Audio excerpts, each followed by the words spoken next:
Good morning and welcome to the market view for Friday the 28th of March 2014. And just before we get into looking at the profit targets on the daily chart for today, I just want to cover a question that I've been asked by a couple of you with regards to how to stay in the trade for the longer term. So what I'm going to do is to start off with that. I'm just going to scroll back to Wednesday, where we had this trade here. So we had the PTP, it was confirmed, and what I'm just going to do is to put on the markup lines first, and just do that. And here we can see that the market was actually filled, and as the market was filled on this particular bar, we can see that we have some potential weakness with a red candle. The market then showed a green candle following this. Red candles in an up move are an indication of potential weakness coming into the market. The price is under pressure, which you can see in all of these red candles, or any red candle. So there's some profit taking about, or the up move has run out of some sort of momentum and steam. One way of being able to measure this momentum and whether the market's going to continue following a red candle is to come into the annotation section. And then under here you will find extend right, and these are extensions that you can set to any value you want, and they can be let me just turn that off. Underneath settings you will find extensions, and you can set the values that you want.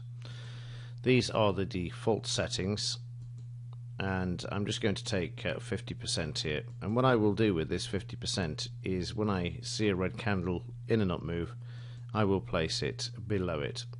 If the market fails to close below the 50%, then there is some strength in the market, and the market will reverse and continue to move higher. You can see here this actually reduces the risk, as it's the first one following the entry price, or in this case on the entry price.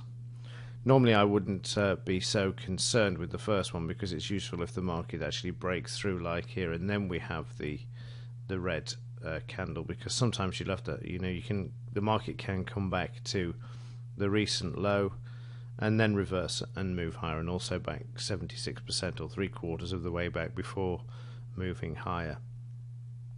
So then we get the next red candle in the up move after the market starts to move higher, and again we can place 50% below this, and this gives us more or less the break-even area. You can see the entry point here.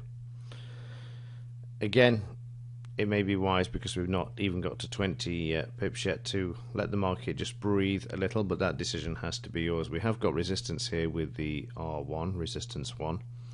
So the market could come back, or it's a case of moving the stop up to the first area here where we've got below the 50% there, so you can reduce the risk, but you still need to allow the market a little room to breathe there. So then we get another red candle. We've got this one here where the market traded up to the target, came back, the market then tried to move high. You notice how it's coming back through the first profit target, and then we get another red candle. Well, 50% below this will be greater than the previous red candle that we've seen there. Then another red candle, and again if we put 50% below this, you can see that we're going further away and not actually locking in as far as the price is moving higher are concerned. The market then puts in 3 green candles, and we get the final one where we can see the market actually takes the trade out, and that's if you were to hold these positions, naturally marking underneath the red candles with 50% extension as the market moves higher. Let me just turn that off.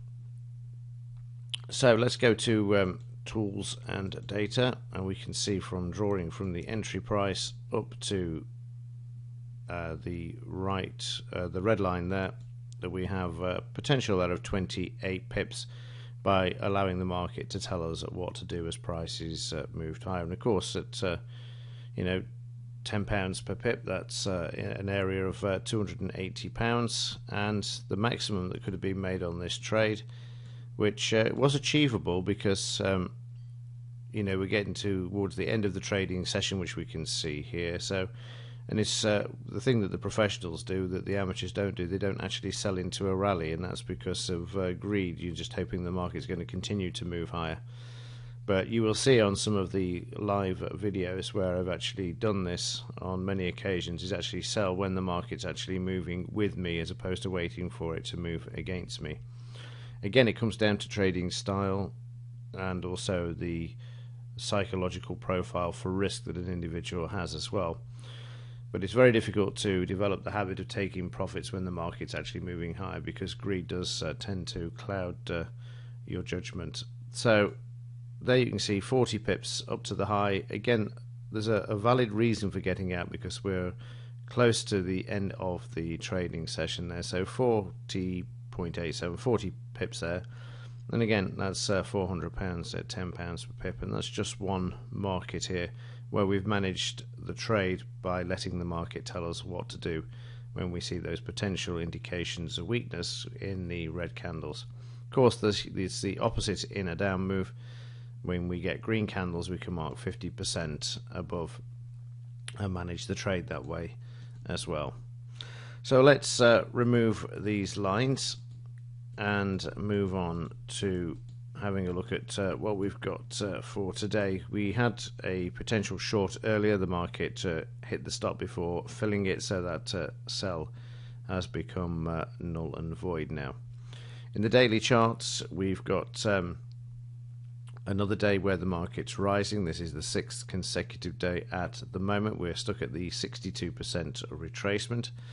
I've already gone ahead and drawn in the additional fibs for you off this high and off this high down to this low. So we've got the upside targets there should the market move high. And if I drag that out, then you can make a note of these areas, and when you see the market trade to these, then you can expect some resistance.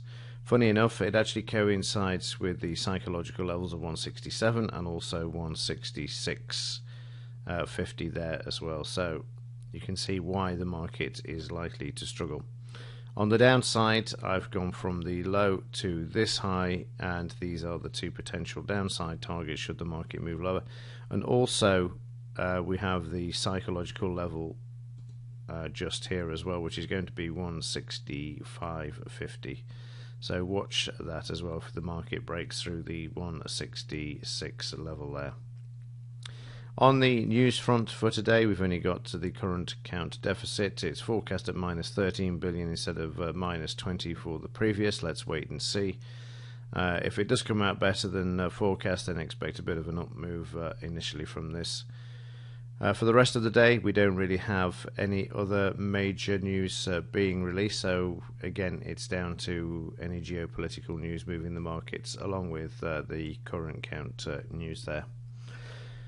Okay, well, that's it for today and for this week. The weather forecast for the weekend, for those of you that live in the UK, is to be very nice and pleasant, and about time too as well. So that's it for me. I will see you on Monday, all things being equal. As ever, thank you for your support, and as ever, thanks for watching.